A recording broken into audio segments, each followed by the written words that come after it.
Hi everyone, ating Myra here. For today's video, alam nyo ba na pwede tayong makabuy ng load gamit sa CIMB bank app natin? Yes guys, pwedeng-pwede po yan.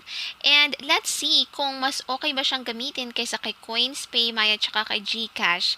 So guys, if interested kayong malaman kung paano nga ba mag-buy ng load at kung mas okay ba siya, then please keep on watching.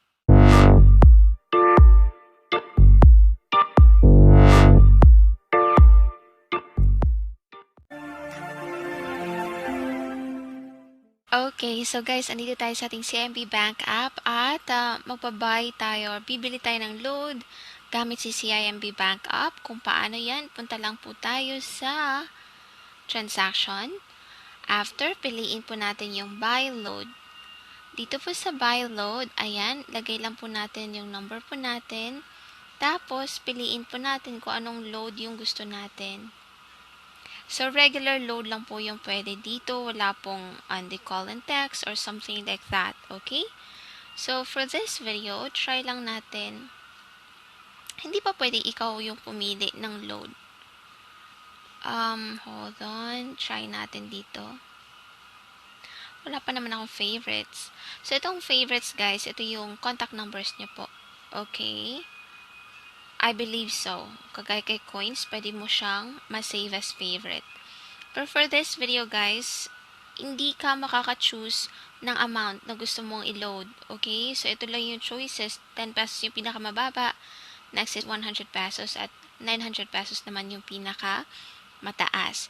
So, nakakalungkot lang, guys, kasi wala kang choice, kundi pumili po talaga dito sa choices. So, 10 pesos lang for now. Next lang natin. Tapos, buy load for the number. Tapos, itong pay from, syempre, dito lang tayo may pera. So, dyan tayo.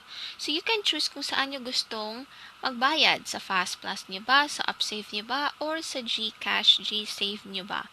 Right? So, pay now tayo. And by the way, dito guys, pwede mo siyang add to favorites. Ayan. Pag na-add to favorites mo na siya, tapos pay now, confirm mo lang, ganyan. And then, enter natin dito yung 6-digit MPIN. Lagay ko lang dito guys ha. I will be back. So, ayan na guys. Payment for mobile load was successful. Tingnan natin yung message. Ayan na siya. Actually, ang bilis lang po talaga makapag-load. Ito na siya. So, na-load na po siya. And, balik tayo dito. Homepage lang. And let's see, maglo-load po yan. Let's see kung magkano na yung balance natin. Okay. Wow, loading pa siya guys pag ganyan ha. Pag nakikita mo may globe. Globe? Okay. Wow, ang tagal. Transaction. Ayan. Kung itatap mo naman pala yung mismong account mo, for example, sa Fast Plus mo siya nilagay, then dun din po mag-a-appear, and then pagbalik mong ganyan, 290 na siya. Okay? So guys, if wala kayong pera sa inyong coins, sa inyong PAYMAYA or GCash, even sa LAZADA, then pwede nyong gawing option ito. Pero guys, huwag nyong gawing priority yung paglo-load gamit si CIMB bank app. Kasi yung CIMB bank mo ay dapat savings po yan, diba? Hindi po yan para kagaya kay Coins, tsaka kay PAYMAYA na labas ka lang ng labas ng pera.